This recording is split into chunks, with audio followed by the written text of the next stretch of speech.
पड़ोसी राष्ट्र, ठीक है ना। भारत और चीन संबंध को आज हम देखेंगे। तो भारत और चीन रणनीतिक आर्थिक संवाद।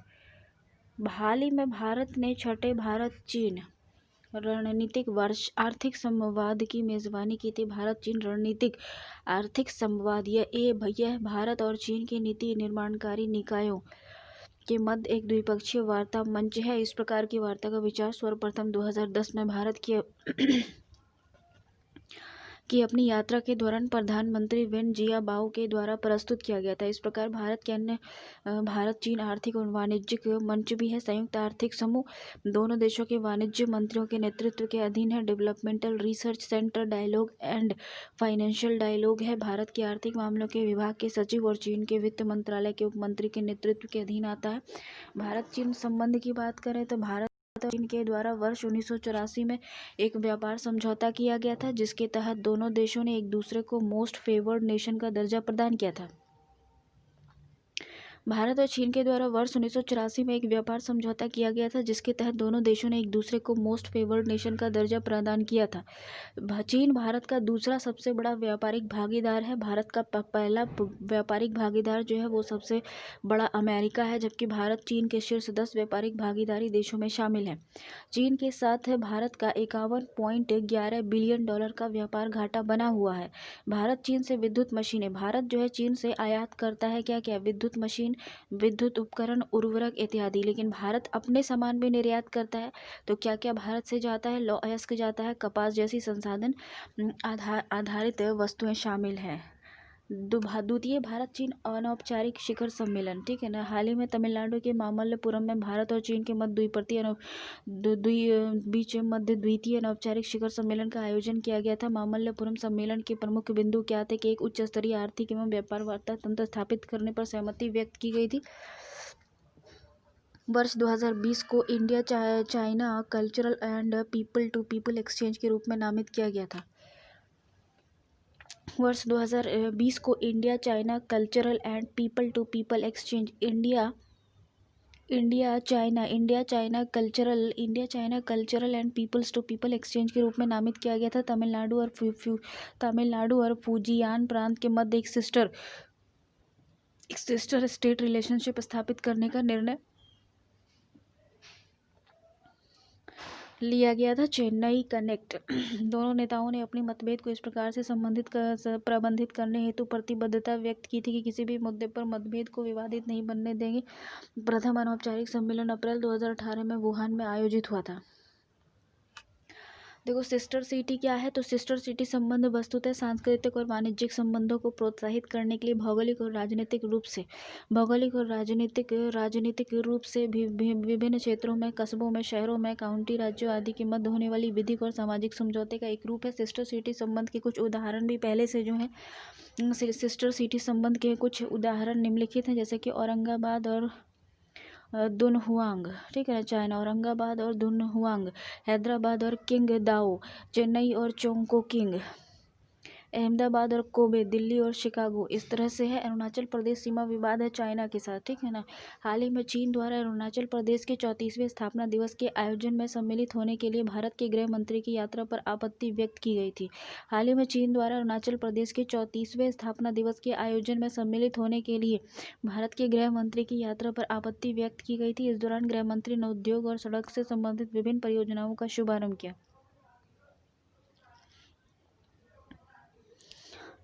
अरुणाचल प्रदेश सीमा विवाद के बारे में। भारत पूर्वी क्षेत्र में चीन के साथ 1140 किलोमीटर लंबी सीमा साझा करता है। भारत जो है वो चीन के साथ पूर्वी क्षेत्र में जो है 1140 किलोमीटर लंबी सीमा साझा करता है। ये सीमा भूटान की पूर्वी सीमा से प्रारंभ होकर तिब्बत, चीन, भारत और म्यांमार के ट्राई जंक्शन तक विस्तारित है। ये तिब्बत चीन अधिकृत तिब्बत, भारत और म्यांमार के त्रिसंघ ट्राई जंक्शन तक विस्तारित है। यह सीमा रेखा को मैकमोहन रेखा भी कहते हैं, ठीक है ना, मैकमोहन रेखा भी कहते हैं। हालांकि चीन मैकमोहन रेखा को अवैध मानता है और इसे अस्वीकार करता है। चीन अरुणाचल प्रदेश को दक्षिण तिब्बत या तिब्बत स्वायत्त क्षेत्र का ही भाग मानता है। चीन का मानना है कि वर्ष 1914 में शिमला में आयोजित सम्मेलन शिमला समझौता पर हस्ताक्षर करने वाले तिब्बती प्रतिनिधि इस कार्य हेतु अधिकृत नहीं थे। चीन का मानना है कि 1914 में शिमला में आयोजित सम्मेलन पर हस्ताक्षर करने वाले तिब्बती प्रतिनिधि इस कार्य हेतु अधिकृत नहीं थे। उल्लेखनीय है कि समझौते द्वारा मैकमोहन रेखा को मानचित्र पर निरूपित किया गया था। भारत और बांग्लादेश संबंधों को देखें। शिमला समझौता 1914 में हुआ था, ठीक है ना। भारत बांग्लादेश के संबंध को देखें तो हाल ही में बांग्लादेश के प्रधानमंत्री द्वारा भारत की आधिकारिक यात्रा की गई, ठीक है ना। हाल ही में बांग्लादेश के प्रधानमंत्री द्वारा भारत की आधिकारिक यात्रा की गई, जिसके दौरान 7 प्रमुख समझौतों पर हस्ताक्षर किया गया। इस यात्रा के प्रमुख परिणाम क्या थे? तो इस यात्रा के दौरान निम्नलिखित प्रमुख समझौतों को अंतिम रूप प्रदान किया गया था। एक तटीय निगरानी प्रणाली उपलब्ध करवाने हेतु समझौता ज्ञापन। त्रिपुरा के सबरूम कस्बे हेतु पेयजल आपूर्ति योजना के लिए भारत द्वारा फेनी नदी से जल की प्राप्ति पर एक समझौता। त्रिपुरा के सबरूम कस्बे हेतु पेयजल आपूर्ति योजना के लिए भारत द्वारा फेनी नदी से जल की प्राप्ति पर एक समझौता किया गया था। भारत द्वारा फेनी नदी जो है बांग्लादेश में है, भारत के त्रिपुरा के सबरूम कस्बे को त्रिवेणी नदी से जल की प्राप्ति हो, इसके लिए समझौता हुआ था। और उसके बाद था हैदराबाद विश्वविद्यालय और ढाका विश्वविद्यालय के मध्य समझौता हुआ था, ठीक है ना। हैदराबाद विश्वविद्यालय और ढाका विश्वविद्यालय के मध्य समझौता हुआ था। युवाओं से संबंधित मामलों में सहयोग हेतु समझौता। भारत से और भारत के लिए भारत की आवाजाही हेतु चट्टोग्राम और मोंगला बंदरगाहों के उपयोग हेतु मानक संचालन प्रक्रिया। भारत से और भारत के लिए माल की आवाजाही हेतु चट्टग्राम और मंगला बंदरगाहों का उपयोग हेतु मानक संचालन प्रक्रिया। सांस्कृतिक विनिमय कार्यक्रम का नवीकरण। महात्मा गांधी जयंती 2019 और बंगबंधु शेख मुजीबुर रहमान 2020 की जन्म शताब्दी और बांग्लादेश की स्वतंत्रता संग्राम की 50वीं वर्षगांठ के आयोजन हेतु एक संयुक्त घोषणा पत्र जारी की गई। इंडो नेपाल भारत नेपाल संबंध की बात करें तो हाल ही में नेपाल सशस्त्र पुलिस बल APF ने भारत को अपने सीमा क्षेत्र में तीसरे देश की संदिग्ध गतिविधि को नियंत्रित करने में सहयोग करने का आश्वासन दिया है। हाल ही में नेपाल सशस्त्र बल ने भारत को अपने सीमा क्षेत्र में तीसरे देश की संदिग्ध गतिविधि को नियंत्रित करने में सहयोग करने का आश्वासन प्रदान किया है। यह निर्णय भारतीय सीमा की सुरक्षा करने वाले सशस्त्र सीमा बल और उसके नेपाली समकक्ष सशस्त्र पुलिस बल APF, सशस्त्र सीमा बल SSB और APF के मध्य पोखरा, नेपाल में आयोजित चौथी भारत नेपाल संबंध बैठक के दौरान लिया गया। यह प्रथम बार है जब चर्चाओं में संयुक्त अभिलेख के अंतर्गत तीसरे देश के क्रियाशील तत्वों का विशेष रूप से उल्लेख किया गया है। इस सहयोग के द्वारा न केवल पाकिस्तान या अन्य देश के आतंकी आपितु तस्करी करने वाले प्रमुख समूहों और जाली भारतीय मुद्रा नोट और माफिया की गतिविधि को बेहतर तरीके से नियंत्रित किया जा सकता है, साथ ही भारत नेपाल के मध्य 1751 किलोमीटर लंबी ओपन सीमा की भी निगरानी की जा सकेगी। SSB गृह मंत्रालय के तत्वाधान में गठित केंद्रीय सशस्त्र पुलिस बल है, ठीक है ना।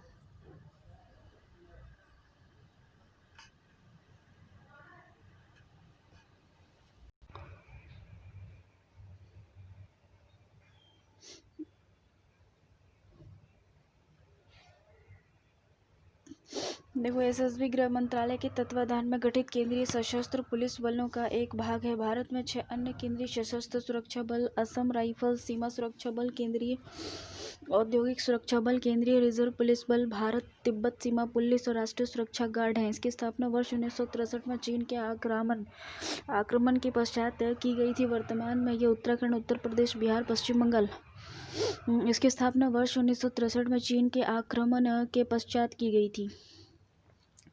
SSB की स्थापना जो थी वो 1963 में चीन के आक्रमण के पश्चात की गई थी। वर्तमान में ये उत्तराखंड, उत्तर प्रदेश, बिहार, पश्चिम बंगाल, सिक्किम, असम, अरुणाचल प्रदेश राज्यों के संलग्न 2450 किलोमीटर लंबी भारत नेपाल और भारत भूटान सीमा पर तैनात है। SSB को इन सीमा क्षेत्रों के लिए प्रमुख सूचना एजेंसी के रूप में नामित किया गया है। साथ ही ये केंद्रीय गृह मंत्रालय के तहत विभिन्न एजेंसियों जैसे कि intelligence bureau, research and analysis wings और मल्टी एजेंसी सेंटर के साथ अपनी गतिविधियों का समन्वय स्थापित करता है। इसके उत्तरदायित्वों में निम्नलिखित शामिल हैं: सीमावर्ती क्षेत्रों में निवास करने वाले लोगों में सुरक्षा की भावना को प्रोत्साहित करना। सीमावर्ती क्षेत्रों में निवास करने वाले लोगों में सुरक्षा की भावना को प्रोत्साहित करना। सीमा पर अपराधों और भारतीय क्षेत्रों में अथवा भारतीय क्षेत्र से अनाधिकृत प्रवेश की रोकथाम करना। उत्तरदायित्व के निर्वहन हेतु नागरिक कार्रवाई कार्यक्रम को आयोजित करना। मोतिहारी अमलेखगंज तेल पाइपलाइन। मोतिहारी अमलेखगंज तेल पाइपलाइन।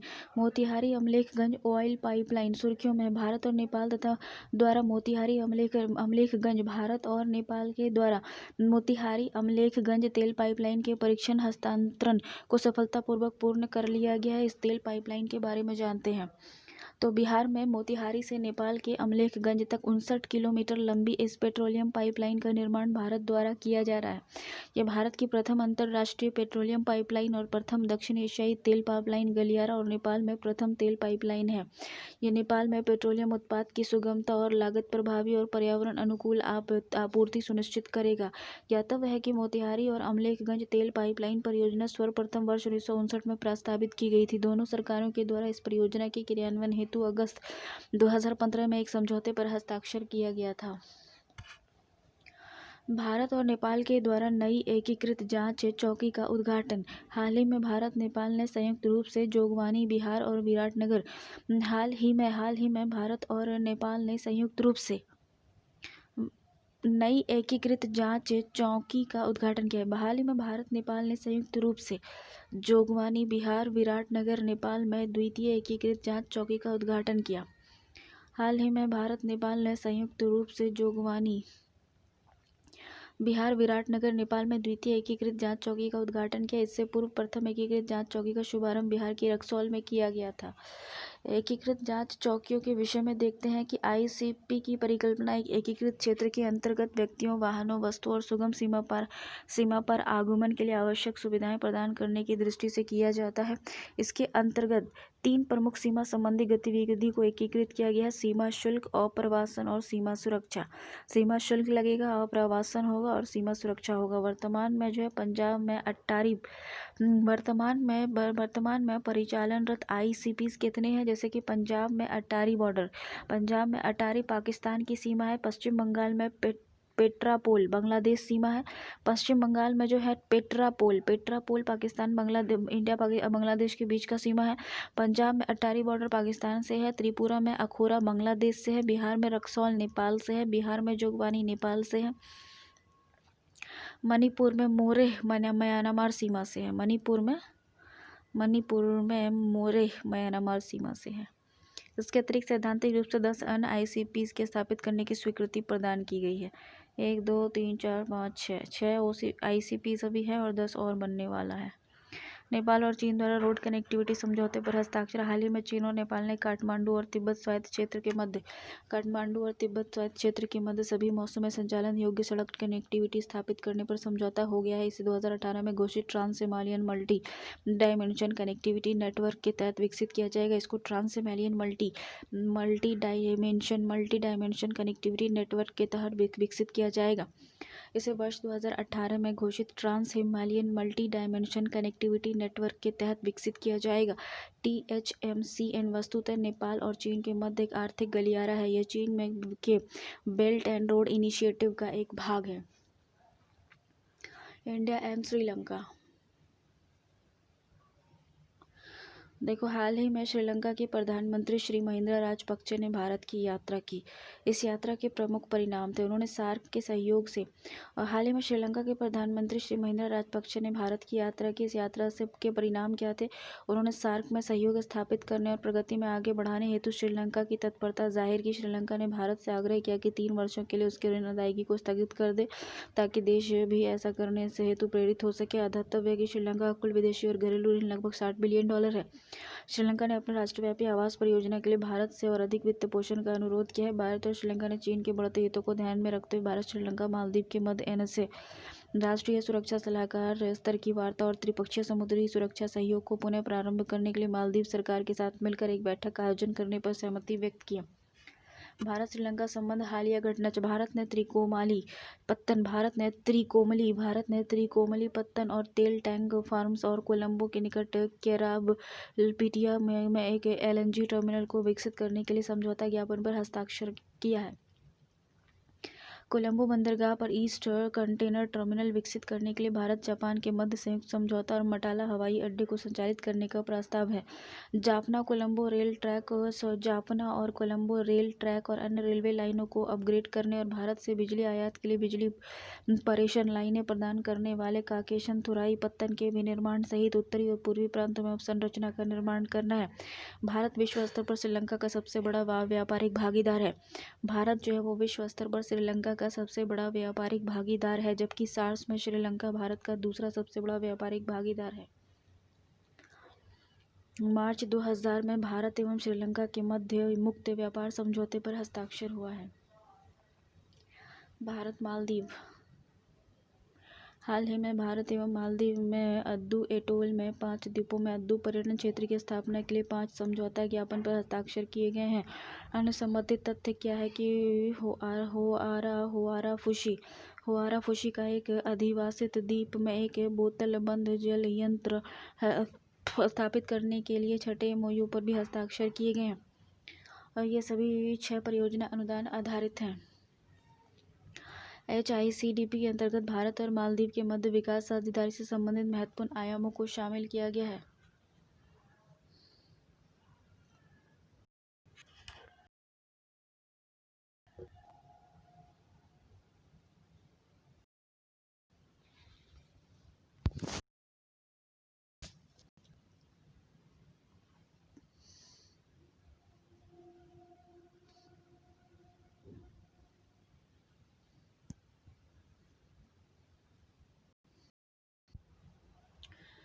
देखो, भारत का विकास साझेदारी सहायता कार्यक्रम है भारत संयुक्त राष्ट्र विकास साझेदारी कोष UNDPF। यह वर्ष 2017 में स्थापित दक्षिण सहयोग संयुक्त राष्ट्र कोष के अंतर्गत एक समर्पित सुविधा है।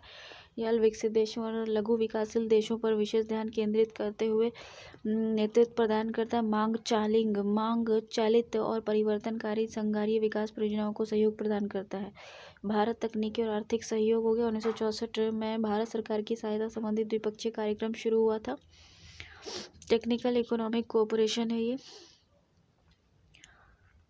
इसमें देखो, भारत म्यांमार संबंध। हाल ही में म्यांमार के राष्ट्रपति द्वारा भारत की यात्रा की गई थी। इम्फाल और मांडे के मध्य समन्वित बस सेवा की शुरुआत हुई है। म्यांमार से बस सेवा शुरू हुई है इम्फाल और मांडे। मणिपुर की सीमा के निकट में तामू म्यांमार में एकीकृत चेक पोस्ट के निर्माण में भारत का सहायता प्रदान किया जाएगा। तामू म्यांमार में एकीकृत चेक पोस्ट के निर्माण में भारत द्वारा सहायता प्रदान किया जाएगा। भारत द्वारा कैंसर रोगियों के उपचार के लिए चिकित्सा विकिरण उपकरण भाभाट्रॉन 2 प्रदान किया जाएगा। म्यांमार को भारत द्वारा कैंसर रोगियों के उपचार के लिए चिकित्सा विकिरण उपकरण भाभाट्रॉन 2 प्रदान किया जाएगा और स्वास्थ्य क्षेत्र में सहयोग को मजबूत किया जाएगा। रिफाइनरी स्टॉक पाइलिंग सम्मिश्रण और फुटकर विक्रय सहित पेट्रोलियम के क्षेत्र में गवर्नमेंट टू गवर्नमेंट सहयोग के लिए सहमति व्यक्त की गई है। त्वरित प्रभाव वाली परियोजना म्यांमार तक विस्तार करना है। QIPS के अंतर्गत अधिकांश भौतिक अवसंरचना जैसे कि सड़क और स्थानीय सामुदायिक केंद्रों के उन्नयन को शामिल किया जाता है। इन लघु अवधिक परियोजनाओं का उद्देश्य स्थानीय लोगों को तत्काल और ठोस परिणामों के साथ प्रत्यक्ष लाभ पहुंचाना है। भारत द्वारा म्यांमार की AID क्वार्टर्स परियोजना हेतु सहायता प्रदान की जाएगी। ये भारत की आधार परियोजना के सदृश है। दोनों पक्ष म्यांमार में भारत के रुपे कार्ड को लॉन्च करने पर सहमत हुए हैं।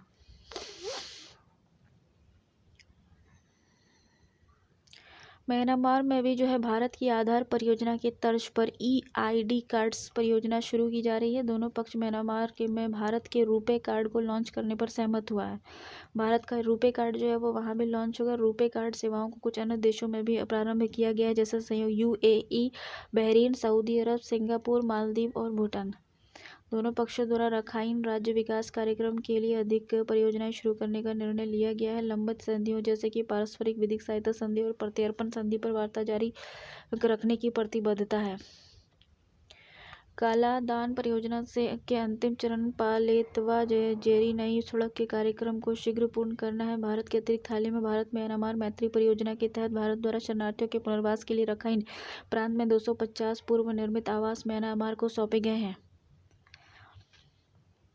इससे पूर्व म्यांमार ने वर्ष 2017 में भारत की प्रथम स्थानीय रूप से निर्मित टर्मिनल टलशियाना नामक एंटी पनडुब्बी टॉर्पीडो का क्रय किया गया था। 2019 में म्यांमार ने आईएनएस सिंधुवीर नामक डीजल इलेक्ट्रिक लोको क्लास पनडुब्बी का अधिग्रहण किया था। पनडुब्बी टॉर्पीडो सिंधुवीर का अधिग्रहण किया था। म्यांमार को देता है मुक्त आवागमन व्यवस्था free movement regime FMR. Bharat और म्यांमार सीमा पर जनजातीय लोगों को अबाध आवाजाही की सुविधा प्रदान करने हेतु एफएमआर तंत्र की शुरुआत की गई है। वहाँ पर जनजातीय लोग आता जाता रहता है। भारत और म्यांमार सीमा में एफएमआर सीमा के निकट निवास करने वाले जनजातीय लोगों की वीजा प्रतिबंधों के बिना सीमा पार 16 किलोमीटर तक की यात्रा करने की अनुमति प्रदान करती है। ठीक है ना। तो भारत और म्यांमार 11 मई 2018 से भूमि सीमा पर आगमन समझौता लैंड बॉर्डर क्रॉसिंग एग्रीमेंट पर हस्ताक्षर किए गए हैं, जो लोगों के लिए पहले से ही मौजूद मुक्त आवाजाही अधिकारों के विनियमन और सामंजस्य को सुविधा प्रदान करता है। यह वैध पासपोर्ट और वीजा के आधार पर लोगों की आवाजाही को सुविधाजनक बनाता है, जिसमें दोनों देशों के मध्य आर्थिक और सामाजिक संपर्क में वृद्धि हो। चीन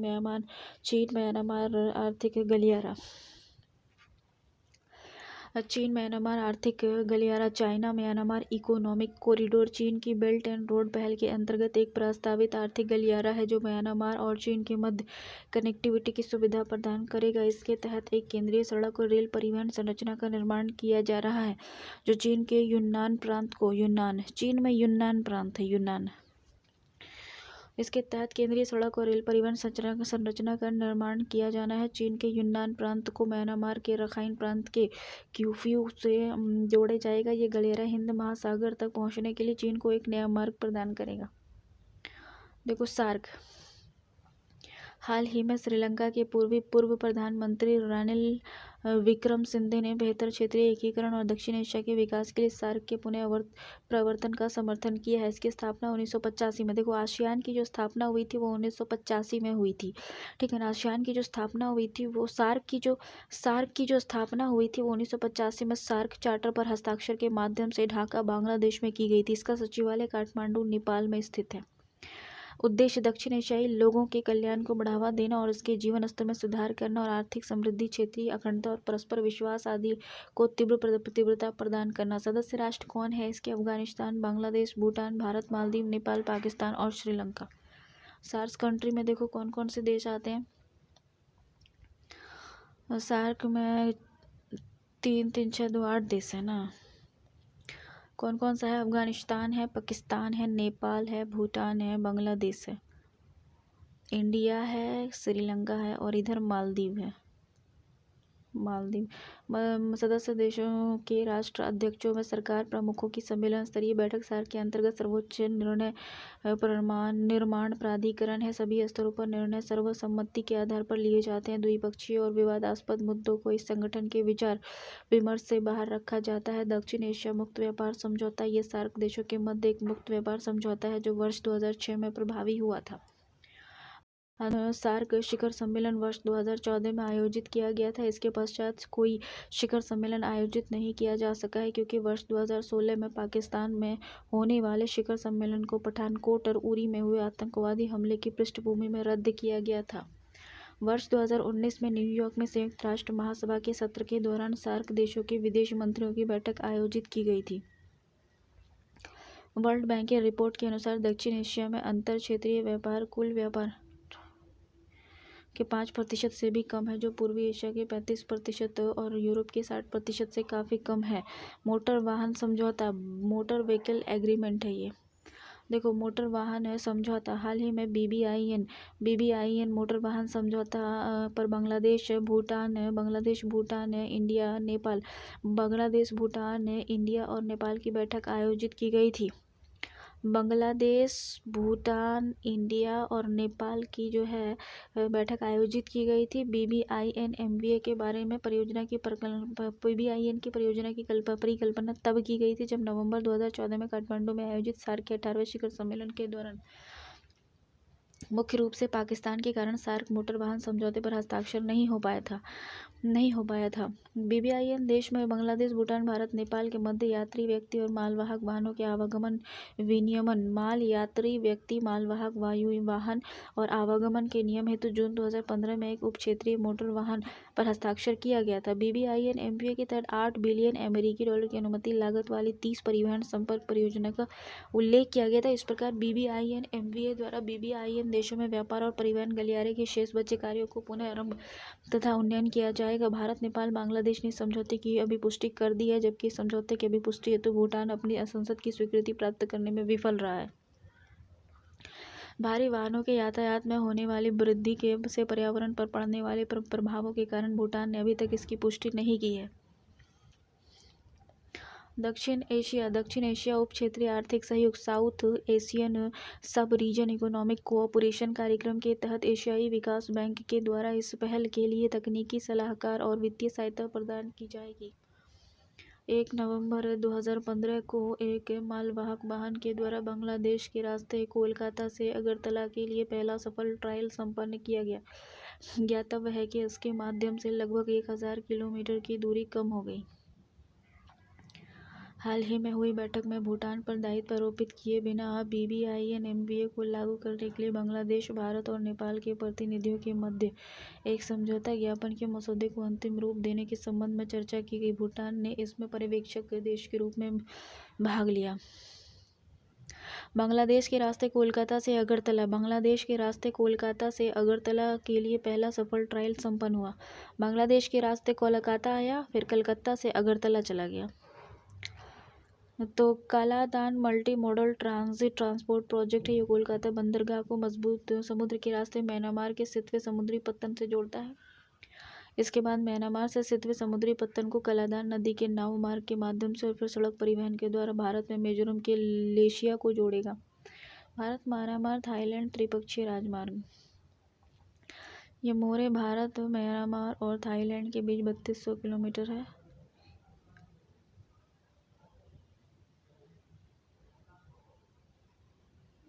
भारत सरकार अशुगंज पत्तन, मेघना नदी, बांग्लादेश और अखोरा चेक पोस्ट, अगरतला पर आधारभूत ढांचे, पत्तन सड़क और रेल मार्ग के निर्यात में निवेश कर रहा है। बिम्स्टेक। देखो बिम्स्टेक देश कौन कौन से हैं। बिम्स्टेक देश में कौन कौन से हैं देखो, नेपाल है, भूटान है, बांग्लादेश है। नेपाल, भूटान, बांग्लादेश, म्यांमार, थाईलैंड, इधर थाईलैंड है, इधर श्रीलंका है। तो बिम्स्टेक के नेताओं ने भारतीय प्रधानमंत्री के शपथ ग्रहण समारोह में भाग लेने हेतु आमंत्रित किया गया था। Bay Bengal of initiative for multi sectoral technical and economic cooperation के 7 सदस्यों द्वारा बांग्लादेश, भारत, म्यांमार, श्रीलंका, थाईलैंड, भूटान, नेपाल का एक त्रिपक्षीय समूह भी है, जिसकी स्थापना बैंकॉक घोषणा पत्र के माध्यम से 1997 में की गई थी। संस्थापक सदस्य है बांग्लादेश, भारत, श्रीलंका, थाईलैंड। ठीक है ना। इसका सचिवालय ढाका में है। भारत ने वर्ष 2016 में बिम्स्टेक नेताओं को गोवा में ब्रिक्स आउटरीच शिखर सम्मेलन के लिए आमंत्रित किया था। बिम्स्टेक हाल ही में संपन्न द्विपक्षीय बिम्स्टेक आपदा प्रबंधन अभ्यास 3 दिवसीय अभ्यास था, जिसमें आपदा के दौरान विरासत स्थलों की सुरक्षा अथवा आपदा पश्चात उनके संरक्षण हेतु प्रोटोकॉल, मानकीकरण, नीति निर्माण एवं दिशा निर्देश पर चर्चा की गई थी। 5 सदस्य देश हैं। ठीक है ना। ये क्या है, इंडियन ओशियन है, ये साउथ एशियन मैप है। देखो ये इंडियन ओशियन है। ठीक है ना। इंडियन ओशियन है, ये अरब सागर है, ये पाकिस्तान है, अफगानिस्तान है। ये कौन सा देश है, साउथ एशिया का मैप है। ठीक है ना। ये 7वां देश पाकिस्तान है। ये पाकिस्तान है, ये भूटान है, ये बांग्लादेश है और ये नेपाल, म्यांमार, बांग्लादेश है, श्रीलंका है। क्रम संख्या की अवस्थिति चट्टोग्राम पत्तन बांग्लादेश। देखो ये सब बांग्लादेश का ये पत्तन है। ठीक है ना। यहाँ पे पत्तन चेक पोस्ट है। नेपाल का 2 चेक पोस्ट है यहाँ पर, 8 और 5। जोगवानी बिहार भारत नेपाल सीमा पर स्थित एकीकृत चेक पोस्ट है। जोगवानी बिहार 5वां है ये चेक पोस्ट, भारत नेपाल सीमा पर है। और 8वां जो है ये मोतिहारी अमलेखगंज है, बिहार से तेल पाइपलाइन। ये प्रथम एशियाई तेल पाइपलाइन कॉरिडोर है। ठीक है ना। तो मोतिहारी, अमलेखगंज और जोगवानी बिहार, ये 2 बिहार में चेक पोस्ट है भारत का। भारत का 2 चेक पोस्ट है नेपाल से, ठीक है ना, और 1 चेक पोस्ट है पंजाब में, और बाकी जो है 2 चेक पोस्ट है बांग्लादेश से और भूटान से है, म्यांमार से भी है, श्रीलंका से भी है। तो ये चट्टोग्राम है, चट्टोग्राम पत्तन बांग्लादेश है, भारत और बांग्लादेश है, भारत और बांग्लादेश, भारत से और भारत के लिए वस्तुओं की आवाजाही हेतु इस पत्तन का उपयोग करने पर सहमत हुए हैं। दूसरा, मोंगला पत्तन बांग्लादेश, भारत और बांग्लादेश, भारत से भारत के लिए वस्तुओं की आवाजाही हेतु इस पत्तन का प्रयोग करने पर सहमत हुए हैं। तीसरा है फेनी नदी, बांग्लादेश, पेयजल आपूर्ति के लिए भारत फेनी नदी से जल प्राप्त करेगा, तीसरा। चौथा हो गया पेट्रा पोल, पश्चिम बंगाल, भारत बांग्लादेश सीमा पर स्थित एकीकृत चेक पोस्ट है, चौथा। ये क्या है? पेट्रापोल पश्चिम बंगाल में। 5 जोगवानी बिहार में है, भारत नेपाल एकीकृत। 6 मोरे मणिपुर में है, ये भारत म्यांमार सीमा के पास है। बाघा बॉर्डर भारत पाकिस्तान सीमा है। 8 मोतिहारी, अमलेखगंज 8वां है। 9 त्रिकोमली है, त्रिकोमली पत्तन श्रीलंका है, भारत त्रिकोमली पत्तन के विकास के लिए MOU पर हस्ताक्षर किया है। 10वां कोलंबो पत्तन श्रीलंका, कोलंबो पूर्वोत्तर पत्तन भारत जापान तेल टर्मिनल विकसित करेगा भारत। 11वां रखाइन प्रांत म्यांमार में रोहिंग्या बहुल्य क्षेत्र है, ये 11वां। उसके 12वां जो है अखूरा त्रिपुरा में भारत बांग्लादेश सीमा पर स्थित एकीकृत चेक पोस्ट है। 13 अद्दू एटोल मालदीव में, अद्दू पर्यटन क्षेत्र के विकास के लिए भारत और मालदीव ने 5 पर हस्ताक्षर किया है। 14 भाषण 4 द्वीप, बांग्लादेश में रोहिंग्या शरणार्थी के लिए शिविर है। भारत और दक्षिण पूर्व एशिया देखो, भारत और दक्षिण पूर्व एशिया के साथ संबंध, आसियान को देखो, ASEAN review for free trade pacts. हाल ही में भारत और आसियान वर्ष 2009 में हस्ताक्षरित मुक्त व्यापार समझौते की समीक्षा करने हेतु सहमत हुए हैं। आसियान 10 सदस्य राष्ट्रों का एक भू राजनीतिक और आर्थिक संगठन है। आसियान जो है वो 10 सदस्य राष्ट्रों का एक भू राजनीतिक और आर्थिक संगठन है, जिसका गठन 1967 में Indonesia, Malaysia, Philippines, Singapore, Thailand द्वारा किया गया था। आसियान का जो है ना को 1967 में Indonesia, Malaysia, Philippines, Singapore, Thailand के द्वारा इसका गठन किया गया था। आगे Brunei Darussalam, Cambodia, Lao, people's democratic republican Myanmar, Vietnam को भी शामिल कर सदस्यता का विस्तार किया है। भारत आसियान आर्थिक व्यापारिक संबंधों की पृष्ठभूमि क्या है कि वर्ष 1992 में भारत आसियान का क्षेत्रीय वार्ता भागीदार बना, 1995 में एक पूर्ण वार्ता भागीदार बना, 1996 में आसियान का सदस्य बना। वर्ष 2003 में एक फ्रेमवर्क समझौते और व्यापक आर्थिक सहयोग समझौते पर हस्ताक्षर किए गए थे, ताकि आर्थिक सहयोग को सक्षम बनाने हेतु एक संस्थागत ढांचे का निर्माण किया जा सके। वर्ष 2009 में बैंकॉक में आसियान भारत मुक्त व्यापार समझौते पर हस्ताक्षर किया गया था। इसके अतिरिक्त सेवा निवेश के क्षेत्र में व्यापार पर आसियान भारत के मध्य संपन्न समझौते के उपरांत 1 जुलाई 2015 को आसियान भारत मुक्त व्यापार क्षेत्र अस्तित्व में आया। मुक्त व्यापार क्षेत्र अस्तित्व में आया भारत आसियान। 2017 में भारत और आसियान के मध्य वार्ता भागीदारी 25 वर्ष और सामरिक भागीदारी 5 वर्ष पूर्ण हुए। आसियान जो है भारत का चौथा सबसे बड़ा व्यापारिक भागीदार है। इस क्षेत्र में भारत का प्रमुख निर्यात जहाज, नाव, फ्लोटिंग संरचनाएं, खनिज, ईंधन, तेल और मांस है। दूरसंचार उपकरण, विद्युत मशीनरी, खनिज, ईंधन, खनिज तेल, पशु, वनस्पति वसा और तेल है। हाल ही में प्रधानमंत्री ने बैंकॉक में आयोजित 16वें आसियान भारत शिखर सम्मेलन में भाग लिया था। इस शिखर सम्मेलन की अध्यक्षता थाईलैंड के प्रधानमंत्री द्वारा की गई थी। आसियान सदस्य देशों के सभी राष्ट्राध्यक्षों ने और भारतीय प्रधानमंत्री ने भाग लिया था।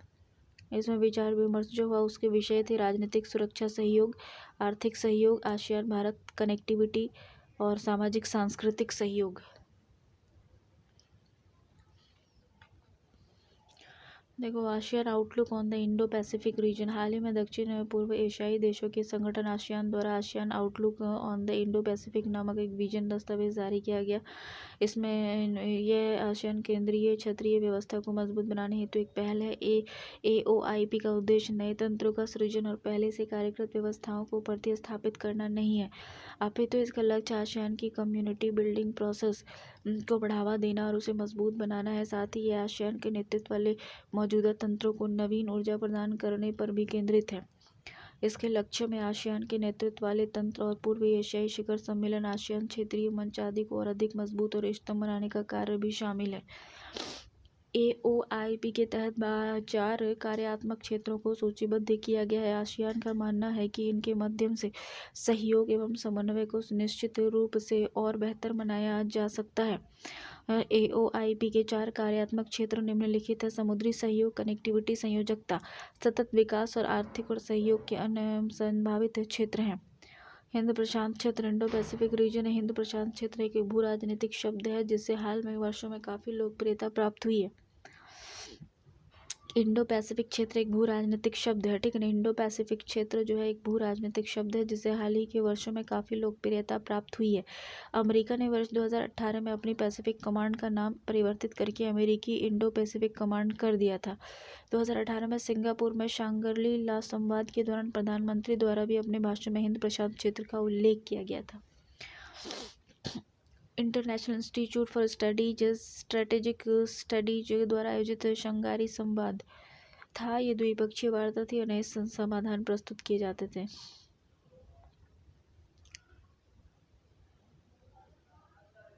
हिंद प्रशांत क्षेत्र में भारत की पहल क्या है? नया प्रभाग स्थापित किया था। हिंद प्रशांत क्षेत्रों में भागीदारी को बढ़ाना और दिल्ली संवाद 11 की मेजबानी भारत ने की थी, ठीक है ना। बाऊ हम क्षेत्रीय व्यापक आर्थिक साझेदारी, regional comprehensive economic partnership. Regional comprehensive economic partnership को देखते हैं। रीजनल कॉम्प्रिहेंसिव इकोनॉमिक पार्टनरशिप है ये, ठीक है ना। हाल ही में भारत ने क्षेत्रीय व्यापक आर्थिक भागीदारी RCEP में शामिल नहीं होने का निर्णय लिया है। भारत ने RCEP में शामिल नहीं होने का निर्णय लिया है। इसका विषय क्या है? RCEP एक प्रस्तावित संयुक्त व्यापार समझौता है। समझौते पर वार्ता में 16 राष्ट्र शामिल थे और 10 आसियान देश तथा चीन, जापान, और इसमें 16 राष्ट्र शामिल थे यथा 10 आसियान देश हैं तथा चीन, जापान, दक्षिण कोरिया, ऑस्ट्रेलिया, न्यूजीलैंड और भारत। RCEP व्यापार बाधाओं को कम करने और क्षेत्र में व्यवसायों के लिए वस्तुओं और सेवाओं हेतु बेहतर बाजार पहुंच को सुरक्षित करने के उद्देश्य से एक ढांचा प्रदान करता है। भारत RCEP में क्यों शामिल नहीं हुआ? इसकी वजह यही है कि भारत का जो व्यापार घाटा है वो बढ़ जाएगा, क्योंकि 19 में RCEP समूह के साथ भारत का व्यापार घाटा 105 अमेरिकी बिलियन डॉलर था, जो कुल घाटे का 60% है। FTA के साथ भारत का अनुभव यह है कि FTA देश और विश्व के शेष भागों के साथ भारत के समग्र निर्यात में उल्लेखनीय वृद्धि नहीं हुई है। घरेलू बाजार के लिए खतरा। बड़ी संख्या में भारतीय उद्योग जैसे कि लोहा इस्पात, डेयरी, समुद्री उत्पाद, इलेक्ट्रॉनिक्स उत्पाद, रसायन, फार्मास्यूटिकल्स, वस्त्र उद्योग शामिल है। द्वारा चिंता व्यक्त की गई है कि RCEP के तहत प्रस्तावित प्रशुल्क उन्मूलन उन्हें गैर प्रतिस्पर्धी बना देगा। नियमों के अनुपालन का अभाव है। भारत में वस्तुओं के आयात में हुई है आकस्मिक वृद्धि। रूल्स ऑफ ओरिजिन एंड सिद्धांतों का अनुपालन न करना, ऐसे उल्लंघनों की जांच करने वाली एजेंसी को जांच कार्यों में पूर्ण सहयोग न करने इत्यादि के कारण हुई है। चीन से प्रतिस्पर्धा। स्पष्ट है कि चीनी विनिर्माण उद्योग का आकार, पैमाना, व्यापक वित्तीय और गैर वित्तीय समर्थक पर आधारित है। चीन विनिमय उत्पादों को प्रत्यक्षतः बढ़त प्रदान करते हैं। कठोर बौद्धिक संपदा अधिकार नीति। बौद्धिक संपदा से संबंधित कठोर प्रावधानों को कुछ समय के लिए इससे अलग किए जाने की मांग की जा रही है। भारत द्वारा इसे समझौते से बाहर रखने के पक्ष में तर्क दिए गए हैं। रूल्स ऑफ ओरिजिन क्या है? किसी उत्पाद के राष्ट्रीय स्रोत को निर्धारित करने के लिए यह आवश्यक मापदंड है। इसका महत्व इस तथ्य से सिद्धांत होता है कि कई मामलों में शुल्क यानी ड्यूटी से प्रतिबंध आयात के स्रोत पर निर्भर करती है।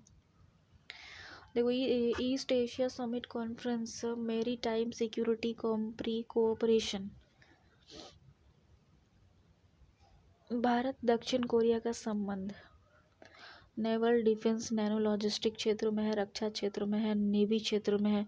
फॉरवर्ड लुकिंग रोड मैप तैयार किया गया है दक्षिण कोरिया के साथ, और उसमें जो है एरो सिस्टम, नौसेना प्रणाली, अनुसंधान विकास सहयोग और प्रशिक्षण, प्रमाणन और गुणवत्ता आश्वासन आदि जैसे सहयोग के कई प्रस्तावित क्षेत्रों को सूचीबद्ध किया गया है।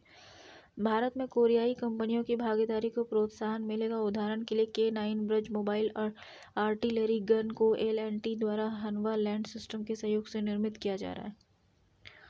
न्यू साउथर्न पॉलिसी क्या है? कि north east Asia plus connectivity को बढ़ावा देने हेतु दक्षिण कोरियाई सरकार की व्यापक नीति है।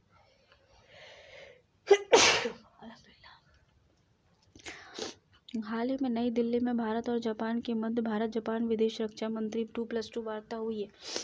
हाल ही में नई दिल्ली में भारत और जापान के बीच 2+2 वार्ता हुई है। 2+2 मंत्री स्तरीय वार्ता को दोनों देशों के विदेश रक्षा सचिव बैठक उन्नयन के रूप में देखा जा रहा है, जिसके दौरान आयोजन 2010 में किया गया था। 2018 में जापान में आयोजित 13वें भारत जापान शिखर सम्मेलन के दौरान किए गए निर्णयों के परिणाम स्वरूप आयोजित की गई थी।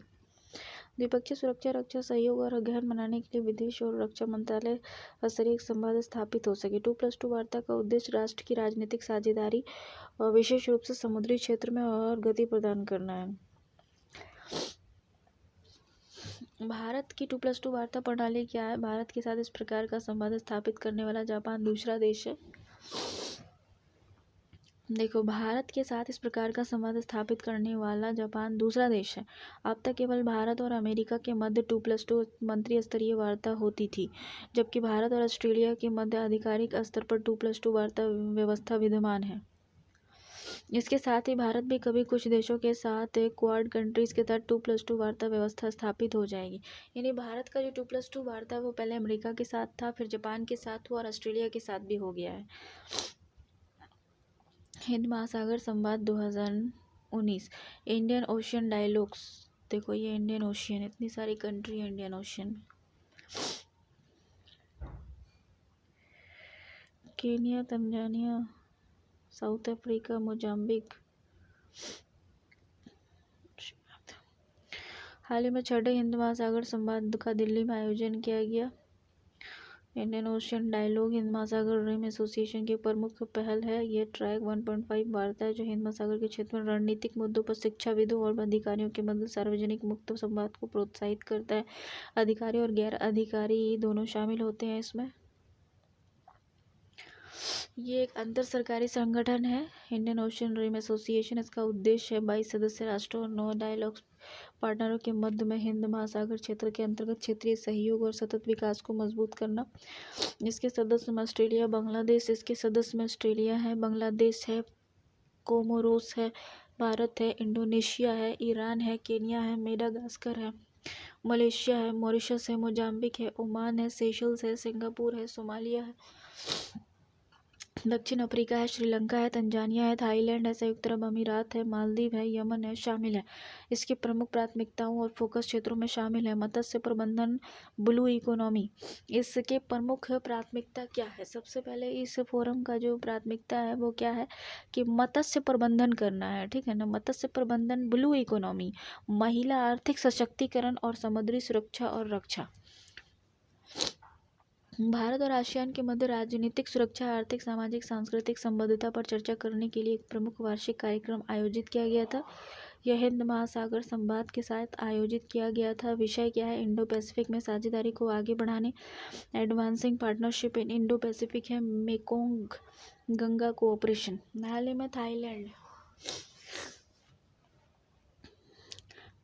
में थाईलैंड के बैंकॉक में मेकोंग गंगा सहयोग की 10वीं मंत्री स्तरीय बैठक का आयोजन किया गया। मेकोंग गंगा सहयोग के बारे में देखते हैं, जैसे पर्यटन, सांस्कृतिक, शिक्षा, परिवहन, संचार के क्षेत्र में सहयोग प्रदान करने हेतु ये 6 देश, भारत, 5 आसियान देश और Cambodia, Laos, Myanmar, Thailand, Vietnam द्वारा प्रारंभ की गई एक पहल है।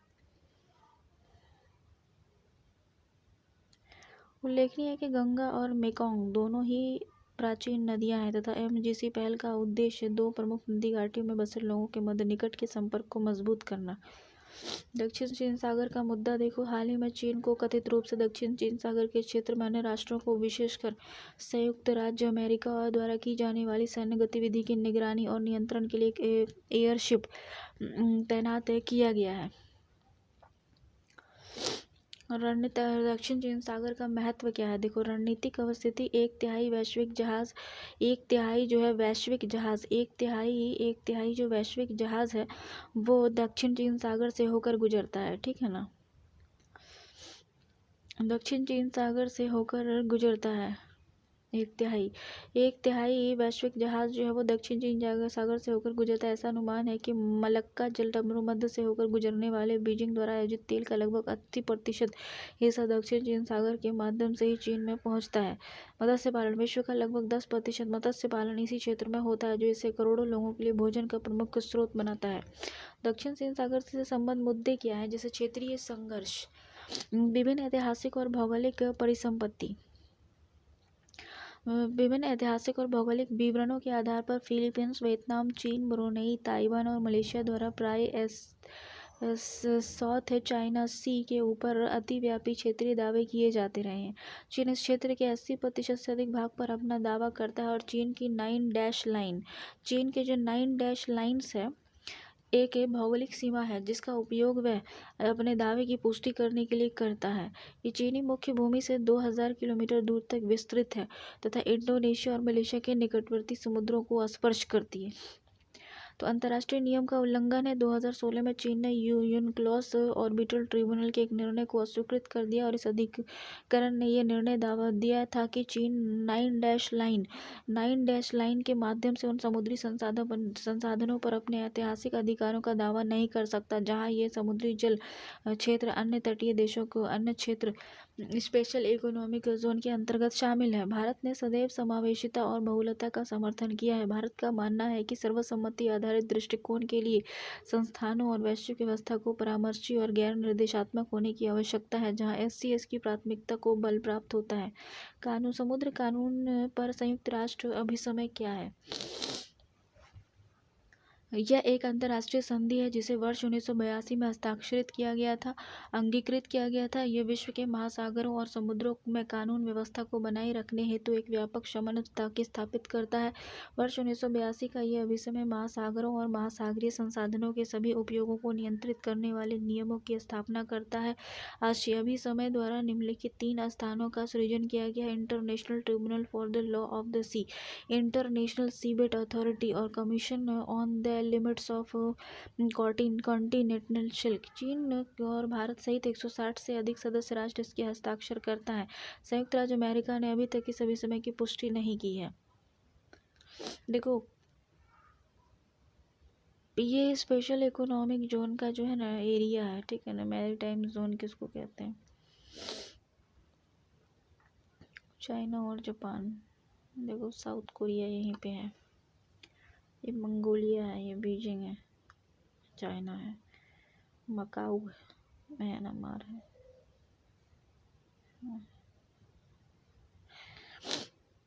ओसाका जापान 14वां G20 शिखर सम्मेलन 2000 वुहान भारत चीन के मध्य अनौपचारिक बैठक हुई थी। हांगकांग, चाइना, ताइवान, मकाऊ चीन का विशेष प्रशासित क्षेत्र है। मकाऊ या फिर हांगकांग ने प्रदर्शन किया था। बीजिंग चीन शंघाई सहयोग संगठन का मुख्यालय है। भारत और मध्य एशिया, रूस। भारत और रशिया रिलेशन को देखते हैं तो भारत और रशिया रणनीतिक आर्थिक संवाद है ये। तो हाल ही में भारत रूस रणनीतिक आर्थिक संवाद की द्विपक्षीय बैठक नई दिल्ली में आयोजित की गई थी। यह दिल्ली में आयोजित वार्षिक भारत रूस द्विपक्षीय शिखर सम्मेलन 19वें संस्करण के दौरान नीति आयोग और रूसी संघ के आर्थिक विकास मंत्रालय के मध्य हस्ताक्षरित एक द्विपक्षीय समझौता था। 25-26 नवंबर 2018 को हुआ था सेंट पीटर्सबर्ग में, और मध्य भारत रूस रणनीति आर्थिक संवाद आयोजन किया गया था। परिवहन, अवसंरचना और औद्योगिकरण का विकास, कृषि और कृषि प्रसंस्करण क्षेत्र का विकास, लघु मध्यम व्यवसायों में सहयोग, डिजिटल हस्तांतरण, व्यापार, बैंकिंग में पर्यटन और इकोनॉमिक कनेक्टिविटी। रूस का सुदूर पूर्व। 20वीं भारत रूस आर्थिक शिखर सम्मेलन, पूर्वी आर्थिक मंच, ईस्टर्न इकोनॉमिक फोरम की 5वीं बैठक रूस के व्लादिवोस्तोक में आयोजित की गई थी।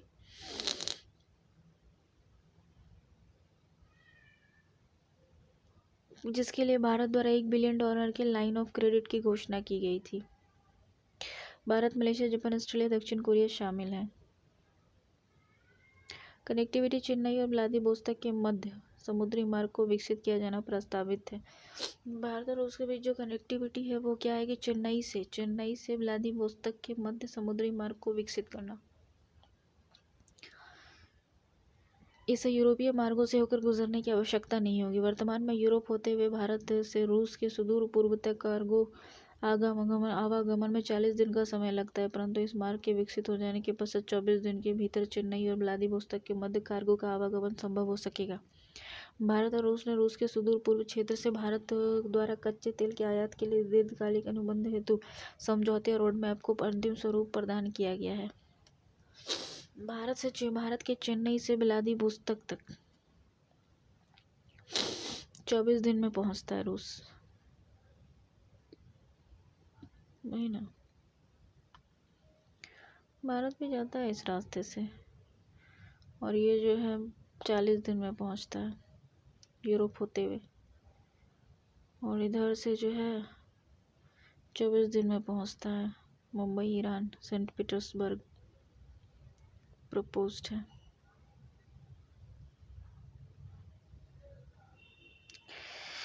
पावर ऑफ साइबेरिया प्रोजेक्ट है रशिया। पावर ऑफ साइबेरिया परियोजना,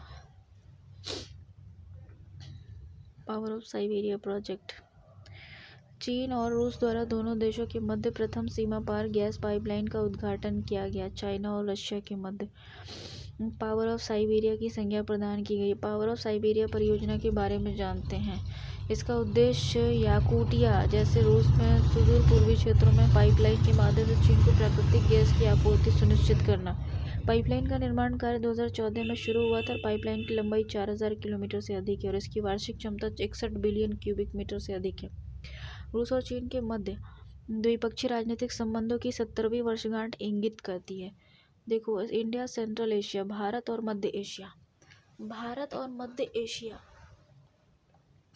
व्यापार परिषद, भारत और मध्य एशिया व्यापार परिषद, India central Asia business council के शुभारंभ पर विदेश मंत्री द्वारा व्यापार और आर्थिक सहभागिता को बढ़ावा देने हेतु भारत और मध्य एशिया देशों के मध्य हवाई गलियारा स्थापित करने पर वार्ता संपन्न हुई है। हवाई गलियारे की उपलब्धता क्यों हो गई? तो देखिए, शीघ्र नष्ट होने वाले वस्तु जैसे कृषि और खाद्य उत्पाद के व्यापार को प्रोत्साहित कर सकता है ये। वर्तमान में जो मध्य एशिया के साथ अधिकांश व्यापार है, ईरान में बंदर अब्बास, उत्तरी यूरोप, चीन के मध्य से होता है। ICAB की स्थापना भारतीय वाणिज्य और यूरोप महासंघ द्वारा मध्य एशिया देशों के उद्योग के निकायों को साझेदारी के साथ की गई। 2012 में कनेक्ट सेंट्रल एशिया पॉलिसी की शुरुआत की गई थी। इसमें राजनीतिक संबंध, राजनीतिक और सुरक्षा सहयोग, ऊर्जा, प्राकृतिक संसाधन में दीर्घकालिक भागीदारी शामिल थी।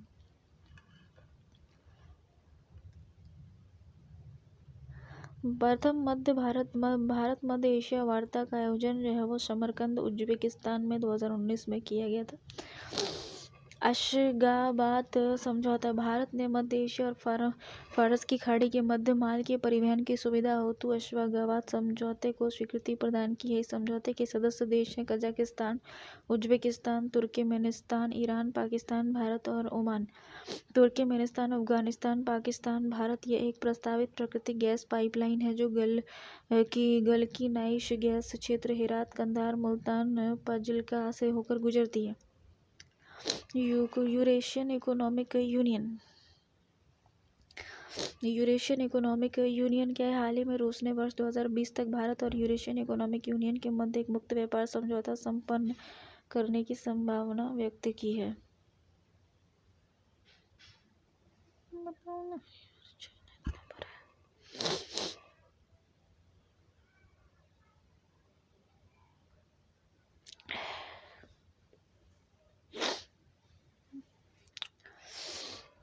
Treaty on Eurasian economic union के द्वारा स्थापित एक अंतर्राष्ट्रीय संगठन है ये।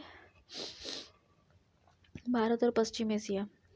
हाल ही में भारत के प्रधानमंत्री द्वारा सऊदी अरब की यात्रा की गई। भारतीय प्रधानमंत्री ने 29 से 31 अक्टूबर तक रियाद में आयोजित फ्यूचर इन्वेस्टमेंट इनिशिएटिव में भाग लिया था। यह रणनीतिक साझेदारी थी, स्ट्रेटेजिक पार्टनरशिप काउंसिल के स्थापना से संबंधित समझौता था ये। इसमें क्या कहा गया था कि राजनीतिक, सुरक्षा, सांस्कृतिक और समाज जिसकी अध्यक्षता दोनों देशों के मध्य मंत्रियों द्वारा की जाएगी। अर्थव्यवस्था और निवेश, इसकी अध्यक्षता भारत के वाणिज्य मंत्री, सऊदी अरब के ऊर्जा मंत्री द्वारा की जाएगी।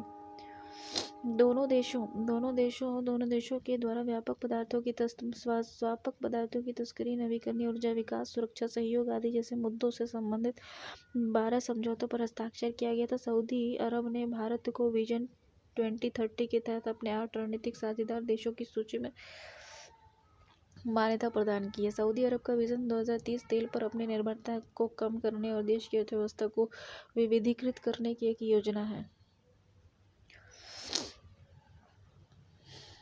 वो सही है।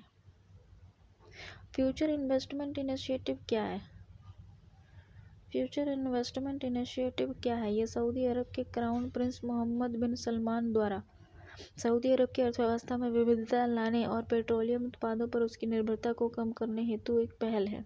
ठीक है ना। फ्यूचर इन्वेस्टमेंट इनिशिएटिव क्या है? ये सऊदी अरब के क्राउन प्रिंस मोहम्मद बिन सलमान के द्वारा सऊदी अरब की अर्थव्यवस्था में विविधता लाने और पेट्रोलियम उत्पादों पर उसकी निर्भरता को कम करने हेतु प्रारंभ की गई है। FII वस्तु बौद्धिक समृद्धि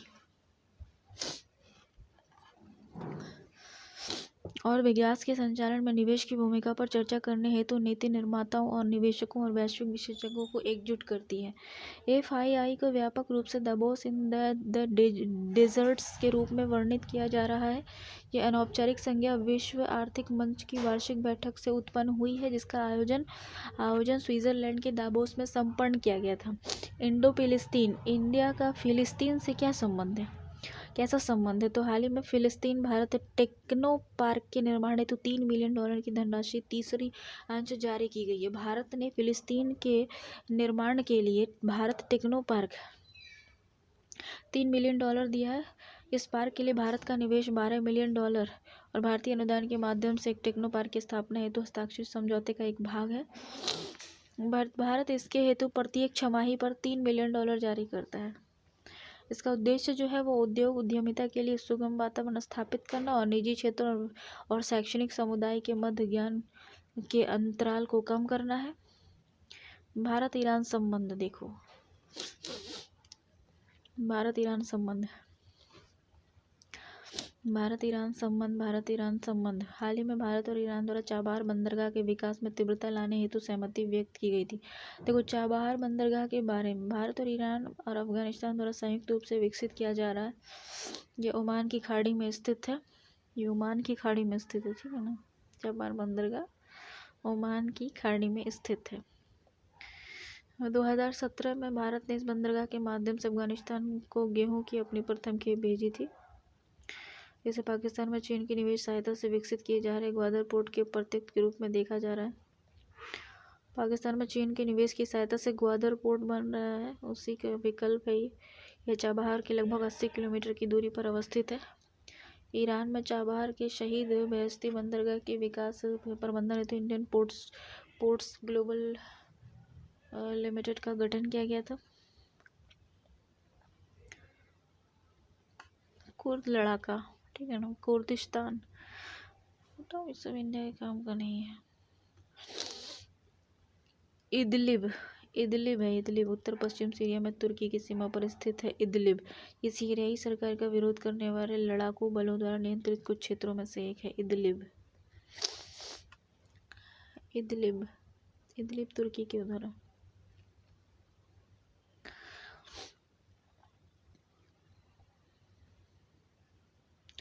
देखो, चाबहार जो है वो ईरान के बीच में, ग्वादर जो है ये पाकिस्तान के साथ है, इदलिब जो है वो सीरिया और तुर्की की तरफ है। खुरसैल कुर्द जिद्दा सऊदी अरब में है। जाहिदान ईरान में है। दिलाराम जो है भारत अफगानिस्तान के बीच में है। दोहा जो है अमेरिका तालिबान समझौता है। बाकू अजरबैजान में है। हाजी गग खदान अफगानिस्तान में है।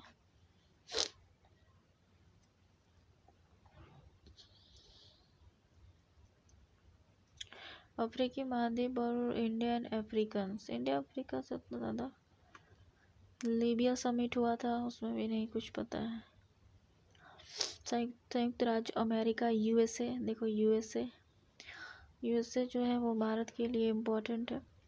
तो हाल ही में डोनाल्ड ट्रंप ने भारत की राजकीय यात्रा की, ठीक है ना। उल्लेख किया है कि राष्ट्रपति ट्रंप भारत, संयुक्त राज्य अमेरिका और कूटनीतिक संबंधों के विगत विगत 7 दशकों में केवल भारत की यात्रा पर आने वाले प्रथम अमेरिकी राष्ट्रपति बन गए हैं।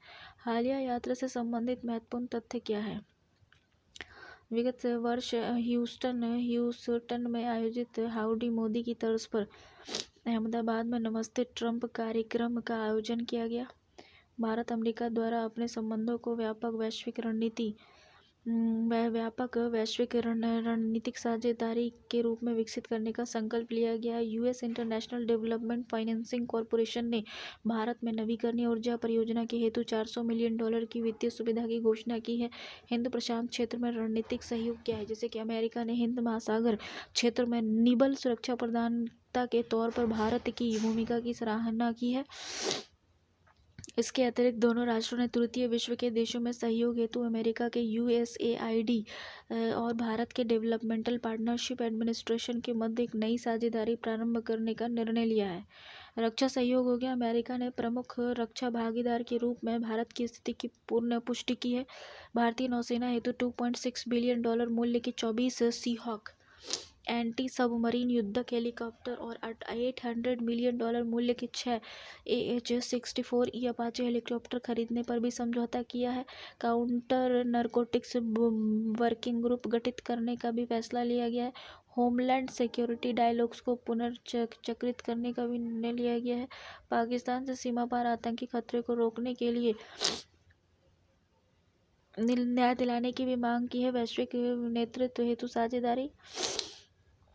अमेरिका ने संयुक्त राष्ट्र सुरक्षा परिषद में प्रस्तावित सुधारों में के संदर्भ में भारत की स्थायी सदस्यता और परमाणु आपूर्तिकर्ता में भारत की शीघ्र सदस्यता हेतु अपने समर्थन की पुष्टि की है। भारत एनएसजी का सदस्य हो गया है शायद।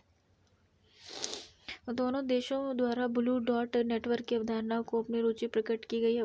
अमेरिका ने अफगानिस्तान में विकास और सुरक्षा सहायता और कनेक्टिविटी प्रदान करने में भारत की भूमिका का स्वागत किया है। ब्लू हॉट नेटवर्क क्या है? ब्लू हॉट नेटवर्क को 35वें आसियान शिखर सम्मेलन के दौरान संयुक्त राज्य अमेरिका, ऑस्ट्रेलिया और जापान के द्वारा 19 में लॉन्च किया गया था। ये ऑस्ट्रेलिया, जापान और US Australia Japan US overseas private investment corporation की एक संयुक्त परियोजना है। इसके माध्यम से गुणवत्तापूर्ण अवसंरचना निवेश हेतु G20 सिद्धांतों की तर्ज पर लोक परामर्श, वित्त पोषण और पारदर्शिता आदि मापदंडों को मूल्यांकन किया जाएगा। चीन की प्रीडेटरी लैंडिंग है। ब्लू डॉट प्रमाण पत्र प्रदान किया जाएगा जिससे निजी निवेश आकर्षित करने में सक्षम हो सकेगा और सरकारी निर्भरता समाप्त हो जाएगी।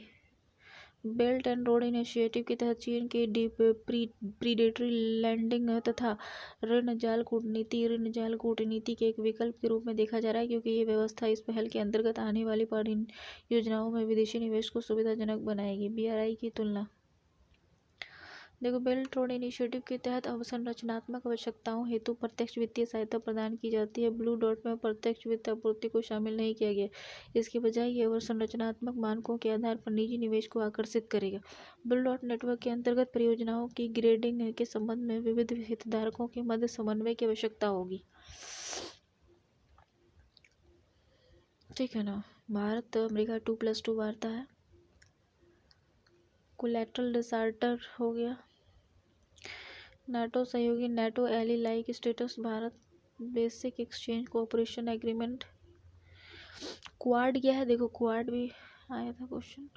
हाल ही में संयुक्त राष्ट्र महासभा के द्वारा पहली बार मुक्त और खुले हिंद प्रशांत क्षेत्र के लिए अमेरिका, जापान, भारत और ऑस्ट्रेलिया के विदेश मंत्री स्तर की चतुष्कीय वार्ता आयोजित की गई।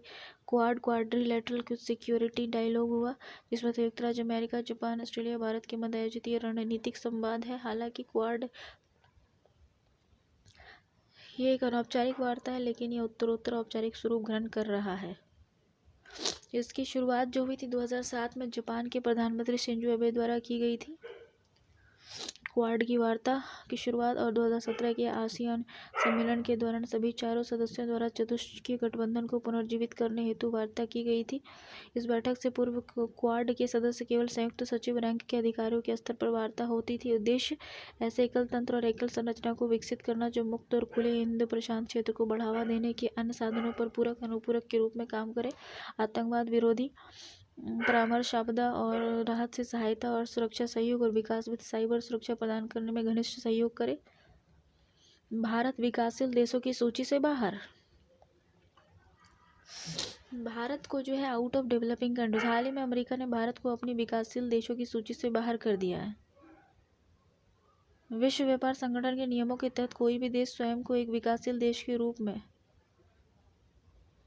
नामित कर सकता है, किंतु यूनाइटेड स्टेट्स ट्रेड रिप्रेजेंटेटिव ने निम्नलिखित मापदंडों को पूरा करने वाले देशों को विकासशील देश की सूची से बाहर करने के लिए कार्यप्रणाली को अपनाया है। विश्व बैंक के आंकड़ों के अनुसार जिन देशों की प्रति व्यक्ति सकल आय $12,375 से अधिक है, या जो आर्थिक सहयोग और विकास संगठन G20 सदस्य है, जिन्हें वर्ल्ड बैंक के द्वारा उच्च आय श्रेणी के रूप में वर्गीकृत किया गया है, जिनकी वैश्विक पने व्यापार में 0.5% से अधिक की हिस्सेदारी है।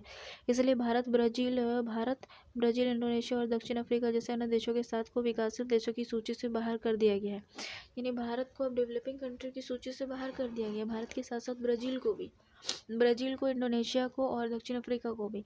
अमेरिका व्यवहार और शुल्क रियायतों पर निर्णय लेने के उद्देश्य से भारत के साथ एक विकसित देश के रूप में व्यवहार करेगा।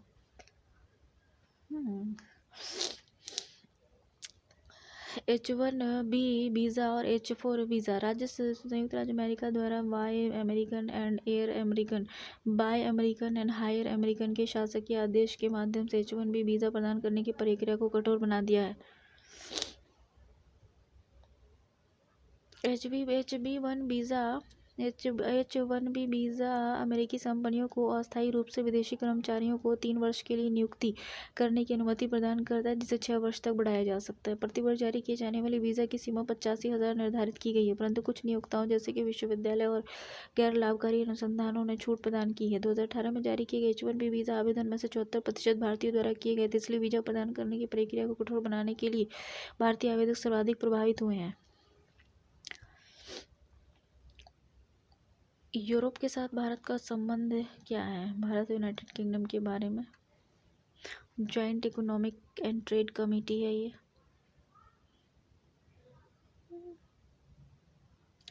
भारत जर्मनी संबंध द्विवार्षिक अंतर सरकारी परामर्श। जलवायु के मुद्दे पर अंतर्राष्ट्रीय जलवायु पहल के द्विपक्षीय आह्वान में 35 मिलियन यूरो को समर्पित करने का। Indo German partnership on higher education पर भी हस्ताक्षर किया गया और प्रौद्योगिकी साझा की गई है। भारत फ्रांस भी है। अच्छा, देखो भारत फ्रांस संबंधों में हालिया क्या हुआ है कि क्वांटम कंप्यूटिंग, आर्टिफिशियल इंटेलिजेंस और एक्सास्केल सुपर कंप्यूटिंग के क्षेत्र में सहयोग को बढ़ाने हेतु centre for development of advance computing and Atos के मध्य सहयोग समझौते पर हस्ताक्षर हुए हैं। दोनों देशों ने म्यूचुअल लॉजिस्टिक सपोर्ट एग्रीमेंट पर हस्ताक्षर किए हैं, जो भारतीय नौसेना युद्धपोत को भारतीय तटों पर लौटने के लिए ऑपरेशन टर्न अराउंड हेतु पूर्ण ईंधन भरने के लिए जिबूती स्थित फ्रांसीसी नौसेना अड्डे तक पहुंचने को सक्षम बनाएगा। दोनों देशों के लिए हिंद महासागर क्षेत्र में समुद्री निगरानी के लिए एक उपग्रह कॉन्स्टिलेशन के भाग के रूप में 8 से 10 उपग्रह को प्रक्षेपण की योजना बनाई गई है। फ्रांसीसी अंतरिक्ष एजेंसी ने वर्ष 2022 तक मानवयुक्त अंतरिक्ष यान यानी गगनयान के लिए प्रशिक्षण कार्यक्रमों और बायो एस्ट्रोनॉटिक्स के लिए इसरो के साथ एक समझौता किया है। भारत में रेलवे स्टेशन विकास कार्यक्रम की सहायता भी की गई। भारत रेलवे स्टेशन विकास निगम ने फ्रेंच नेशनल रेलवेज और AFD के साथ एक त्रिपक्षीय समझौता संपन्न किया है। 2018 में अंतरिक्ष सहयोग के लिए संयुक्त विजन पर हस्ताक्षर किए गए थे। काउंसिल ऑफ यूरोप है। Council of Europe parliamentary assembly में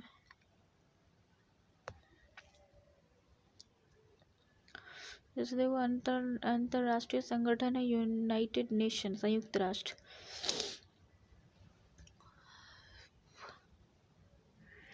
संयुक्त राष्ट्र देखो अब ये संगठन है, ठीक है। यूनाइटेड नेशन ऑर्गेनाइजेशन क्या है? ये 2021-22 में 2 वर्षीय कार्यकाल हेतु 55 सदस्यीय एशिया प्रशांत समूह के सभी देशों द्वारा संयुक्त राष्ट्र सुरक्षा परिषद की एक स्थायी सीट और अस्थायी सीट के लिए सर्वसम्मति से भारत की उम्मीदवारी का समर्थन किया है। देखो इस बार जो है ना 2021-22 के लिए भारत जो है वो यूनाइटेड नेशन ऑर्गेनाइजेशन का अस्थायी सदस्य था। उसके लिए सर्वसम्मति से क्या किया? भागीदारी का समर्थन किया है।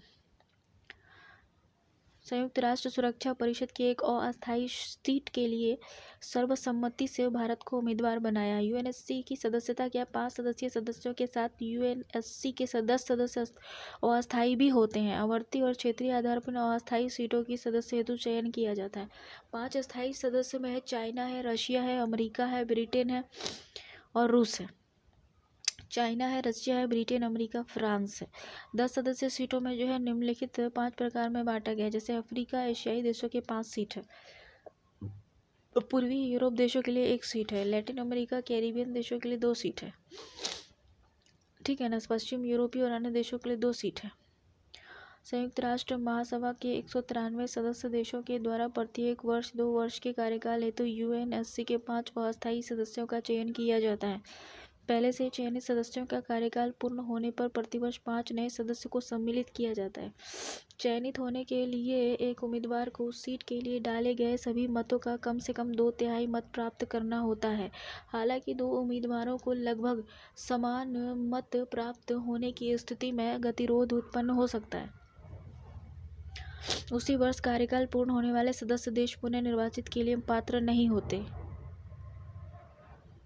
बेल्जियम कोटा। वर्तमान में 10 अस्थायी सदस्य देशों में Belgium, Cote d' Ivoire, Dominican Republic, Equatorial Guinea, Germany, Indonesia, Kuwait, Peru, Poland, दक्षिण अफ्रीका शामिल है। उसमें भारत भी है। वीटो का प्रश्न होता है। देखो, संयुक्त राष्ट्र महासभा द्वारा निम्नलिखित 5 समुच्चयों के अंतर्गत सुधार एजेंडा की पहचान की गई। जैसे वीटो का प्रश्न, क्षेत्रीय प्रतिनिधित्व, विस्तारित परिषद का आकार और सुरक्षा परिषद महासभा संबंध। भारत पहले से ही यूएनएससी के साथ में 7 बार अस्थायी सदस्य के रूप में अपनी सेवाएं प्रदान कर चुका है। 2013 के अंत में ही भारत ने वर्ष 2021-22 हेतु अपनी उम्मीदवारी की घोषणा कर दी थी। यूएनएससी की इस सीट हेतु अफगानिस्तान एक प्रबल दावेदार था। यूएनएससी की सीट के लिए अफगानिस्तान एक प्रबल दावेदार था, परंतु दीर्घकाल से दोनों देशों के मध्य अस्थायी व घनिष्ठ संबंध के आधार पर एवं भारत की उम्मीदवारी के पक्ष को मजबूत प्रदान करने हेतु अफगानिस्तान द्वारा अपना नामांकन वापस ले लिया गया। संयुक्त राष्ट्र मानव अधिकार है एक संस्था। ठीक है ना। तो देखो, United Nation human rights council, United Nation human rights council, इसका शॉर्ट नेम है यूएनएचआरसी, हेतु 14 राष्ट्रों का चयन किया गया। ठीक है ना। तो मार्च 2006 में संयुक्त राष्ट्र महासभा के द्वारा मानव अधिकारों से संबंधित संयुक्त राष्ट्र की प्रमुख संस्था के तौर पर इसका गठन किया गया था 2006 में संयुक्त राष्ट्र महासभा के द्वारा जो है इसकी स्थापना की गई थी यूएनएचआरसी की, जिसमें 14 राष्ट्र का चयन किया गया था। मानव अधिकार परिषद में 47 निर्वाचित सदस्य शामिल हैं। समान भौगोलिक वितरण के आधार पर परिषदों की सीटें क्या है। जैसे क्षेत्रीय समूहों में निम्नलिखित प्रकार से आवंटित की गई थी। अफ्रीकी देशों की 13 सीटें, एशिया प्रशांत देशों की 13 सीटें, पूर्वी यूरोप के 6 सीटें और लैटिन अमेरिका और कैरिबियन देशों की 8 सीटें और पश्चिमी यूरोप और अन्य देशों की 7 सीटें हैं। सदस्यों का चयन महासभा द्वारा गुप्त मतदान के माध्यम से किया जाता है। ये सभी 14 सदस्य 1 जनवरी 2020 के प्रारंभ होने वाले 3 वर्ष के कार्यकाल तक सेवारत रहेंगे। वर्तमान में भारत यूएनएचआरसी का निर्वाचित सदस्य है।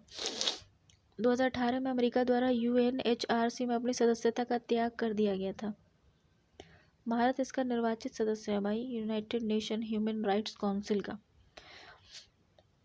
United Nation peace keeping force, तो United Nation peace keeping force क्या है। हाल ही में साउथ सूडान में तैनात भारतीय शांति सैनिक ने प्रतिष्ठित यूएन मेडल प्राप्त किया है। हाल ही में साउथ सूडान में तैनात भारतीय शांति सैनिक ने सूडान में यूएन मेडल प्राप्त किया है। यूएन पीसकीपिंग वस्तुतः संघर्षरत देशों में दीर्घस्थायी शांति स्थापित करने हेतु संयुक्त राष्ट्र संघ द्वारा विकसित एक उपाय है। संयुक्त राष्ट्र शांति मिशन मई 1948 में तब स्थापित की गई थी। United Nation peace keeping force जो है ये 1948 में तब स्थापित की गई थी जब इजराइल और उसके अरब पड़ोसी राष्ट्रों के मध्य युद्ध विराम समझौते की निगरानी हेतु संयुक्त राष्ट्र सुरक्षा परिषद ने मध्य पूर्व में संयुक्त राष्ट्र के सैन्य पर्यवेक्षक के नियमों को अधिकृत किया था। यूएन पीस कीपिंग के सिद्धांत क्या है। जैसे पक्षकारों की सहमति, निष्पक्षता, आत्मरक्षा, अधिदेश की रक्षा को आंतरिक अन्य परिस्थितियों में बल प्रयोग नहीं करना, शांति और अभियान के संचालन, प्रबंधन, प्रसार के संबंध में निर्णय संयुक्त राष्ट्र सुरक्षा परिषद द्वारा दिए जाते हैं। भारत ने विगत 70 वर्षों में 50 से अधिक यूएन पीसकीपिंग मिशन के लिए 2 लाख से अधिक सैन्य और पुलिस अधिकारी उपलब्ध कराए हैं। अच्छा, भारत ने 70 वर्षों में कम से कम 50 से अधिक यूएन पीसकीपिंग मिशन के लिए 2 लाख से अधिक सैन्य पुलिस अधिकारी उपलब्ध कराए हैं। UN peacekeeping force. 70 वर्षों में संयुक्त राष्ट्र के विभिन्न शांति अभियानों में भारत के ही सर्वाधिक सैनिक शहीद हुए हैं। विगत 70 वर्षों के संयुक्त राष्ट्र के विभिन्न शांति अभियानों में भारत के ही सर्वाधिक सैनिक शहीद हुए हैं। इस दौरान भारत से 168 सैन्य, पुलिस, असैन्य कर्मी अपने कर्तव्यों के निष्पादन के दौरान वीरगति को प्राप्त हो चुके हैं। संयुक्त राष्ट्र द्वारा दिए जाने वाले पदक क्या है? डैग हैमर्सकोज मेडल शांति अभियान के शहीद हुए सैनिक को मरणोपरांत दिया जाता है। कैप्टन मबाई डियांगे पदक और संयुक्त राष्ट्र पदक। संयुक्त राष्ट्र प्रवास यूएन हैबिटेट्स। भारत को प्रथम संयुक्त राष्ट्र प्रवास सभा में कार्यकारी बोर्ड के लिए चुना गया है। यह नैरोबी स्थित राष्ट्र पर्यवेक्षक मुख्यालय में आयोजित किया गया था।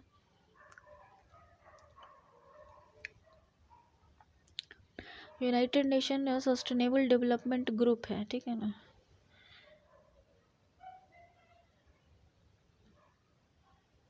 International court of justice.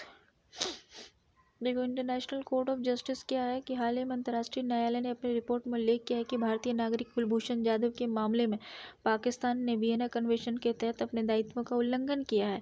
International court of justice ने हाल ही में आईसीजे ने अपनी रिपोर्ट में उल्लेख किया है कि भारतीय नागरिक कुलभूषण जाधव के मामले में पाकिस्तान ने वियना कन्वेंशन के तहत अपने दायित्वों का उल्लंघन किया है।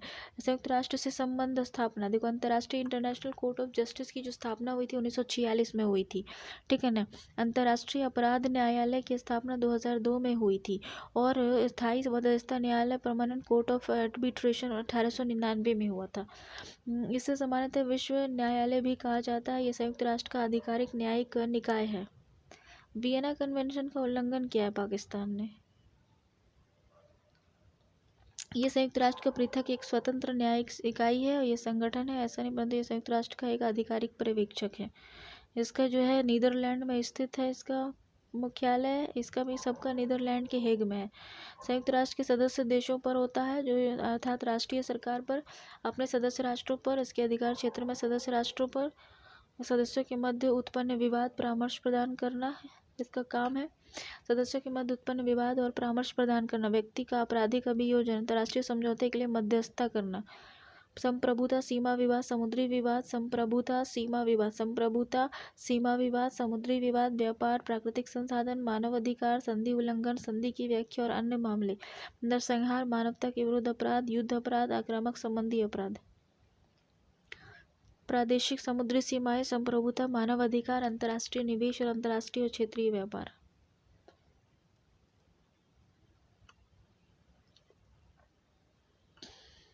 आईसीजे के निर्णय के संबंध में अपील का प्रावधान नहीं है। विवादास्पद मामले में आईसीजे का निर्णय सदस्य के लिए बाध्यकारी होता है। विवादास्पद मामले में आईसीजे का निर्णय जो है सदस्यों के लिए बाध्यकारी होता है। यदि कोई राष्ट्र निर्णय का अनुपालन करने में विफल रहता है तो उस मुद्दे में को संयुक्त राष्ट्र सुरक्षा परिषद के समक्ष प्रस्तुत किया जा सकता है, जिसके पास प्रबंधन में सीमा समीक्षा, अनुशंसा और निर्णय लेने का अधिकार होता है।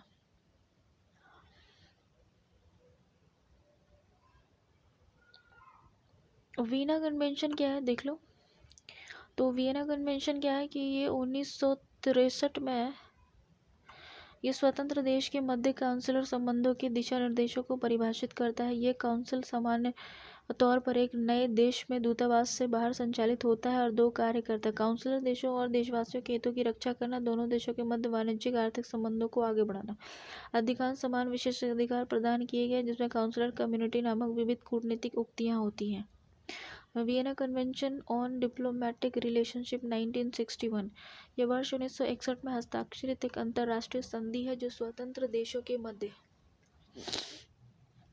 राजनयिक संबंधों के लिए एक रूपरेखा प्रदान करता है।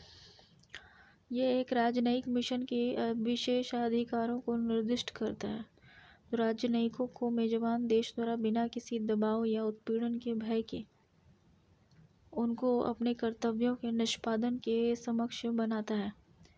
यह राजनयिक उन्मुक्ति के लिए विधिक आधार का निर्माण करता है। भारत उपयुक्त दोनों कन्वेंशनों का पक्षकार है। व्यापक परमाणु परीक्षण प्रतिबंध संधि संगठन, comprehensive nuclear test ban treaty organisation, हाल ही में भारत को एक पर्यवेक्षक के रूप में व्यापक परमाणु परीक्षण प्रतिबंध संधि में सम्मिलित होने हेतु आमंत्रित किया गया है। यह एक बहुपक्षीय संधि है जो सभी प्रकार के परमाणु परीक्षणों को सभी प्रकार के परिवेशों में प्रतिबद्ध करता है। ठीक है ना।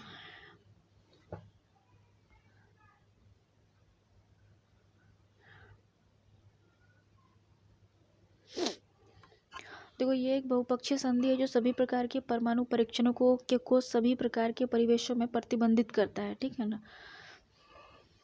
सैन्य उद्देश्य हो या असैन्य उद्देश्य हो, लेकिन इसके परमाणु परीक्षण को प्रतिबंधित करता है।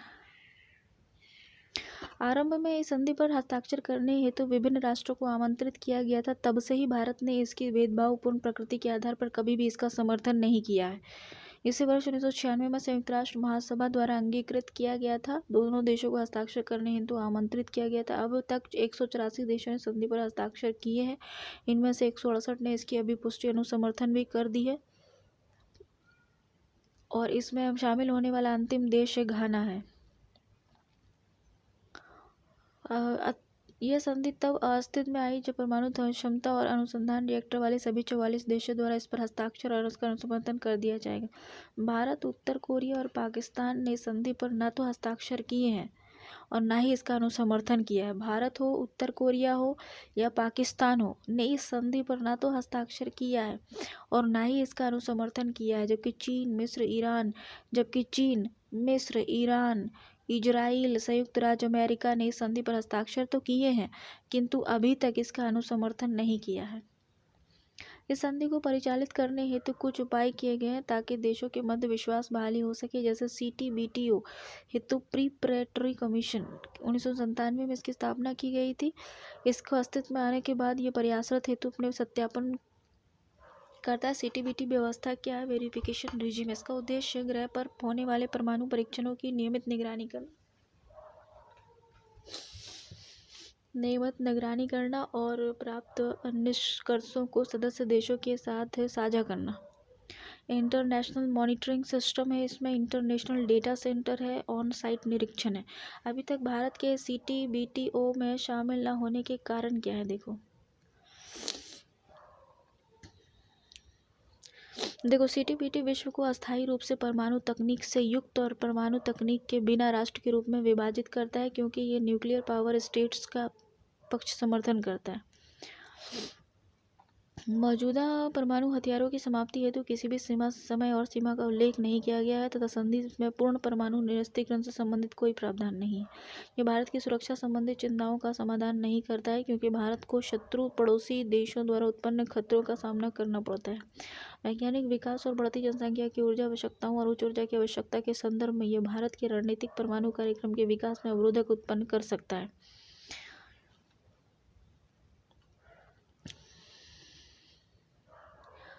देखो, भारत, इजराइल, उत्तर कोरिया, पाकिस्तान, दक्षिण सूडान इस संधि का पक्षकार नहीं है। ग्रुप ऑफ 20 G20 देश है। देखो इसमें कौन कौन सा है। Represents Australia, China, Russia, south Korea, Turkey, Germany, France, Italy.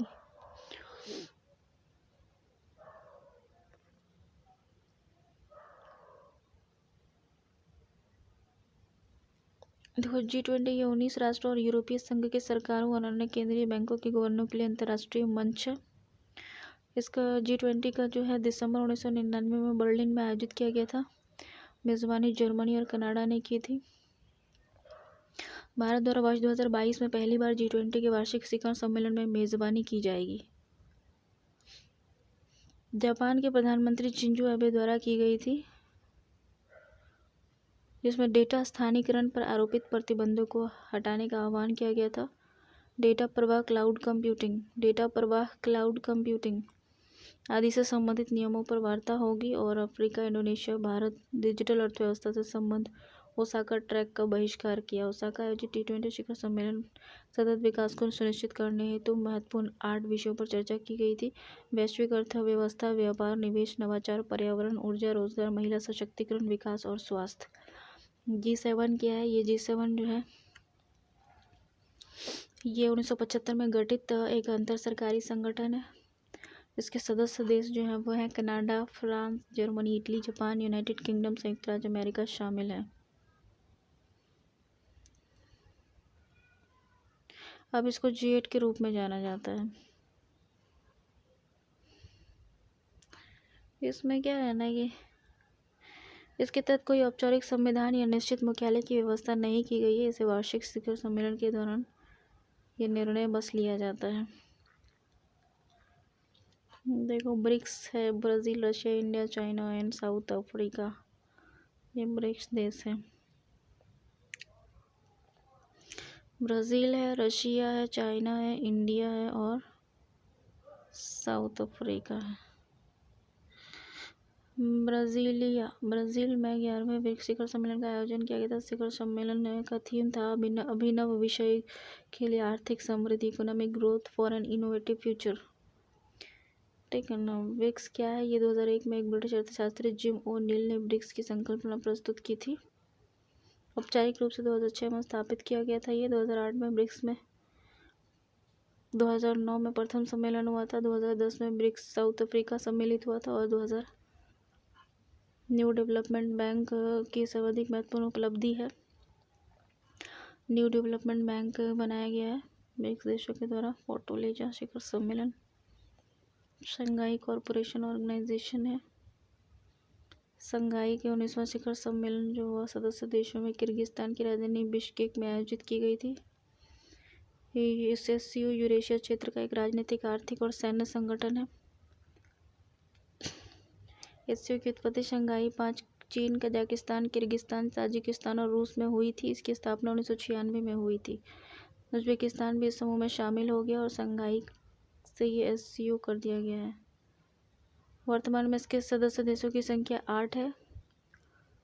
ठीक है ना, जिसमें कि चीन है, कजाकिस्तान, किर्गिस्तान, रूस, ताजिकिस्तान, उज्बेकिस्तान, भारत और पाकिस्तान भी है SCO का सदस्य।